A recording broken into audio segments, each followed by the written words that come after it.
का हनुमान भाई? हाँ जयराम जी की। जयराम जी के का हाल चाल बा? ठीक बा ना? ठीक है बा बाबू। आजकल कहाँ साटा बा?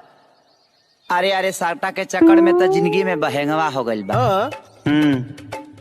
आज छपरा त कल सिवान त परसों मोतिहारी त चौथा रोज रक्सौल। ए साटा के चक्कर में पैसा नहीं खे कमाता आदमी, पूरा बिहार भ्रमण करता बाबू। अरे तो वही तो मजा बा ना। खेवड़ा बा मजा बा। हाँ। एक तो लोग के इज्जत छपा, ऊपर से पैसा खातिर तनी स्ट्रगल करे के पड़ता।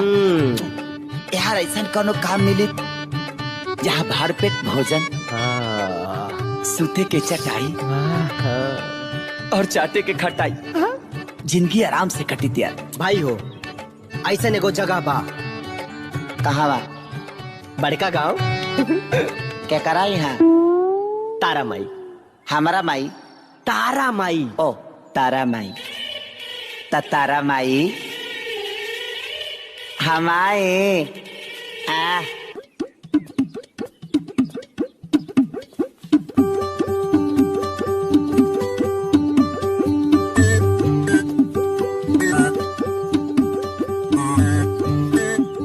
मेहरबान कदरदान एक कोठी का अभिमान के हनुमान प्रसाद के सादर प्रणाम। ए मठिया में सॉरी गलती हो गया। ए घर में केहू बाजी नर चाहे मादा। आई हो दादा कपड़ा बाया था, पैटवा भी तोड़ ले भी कार है। ते कौन है इस रे? ना नीचे सलवार ना ऊपर कमीज, ते कौना के बेटी है सिर्फ बदतमीज। माँ माँ माँ माँ ते हमार नकल काहे करत आरिस? का है ना हमारी माई नहीं है, तो हम जब माई माई सुनते हैं ना तो थोड़ा इमोशनल खींच देते हैं।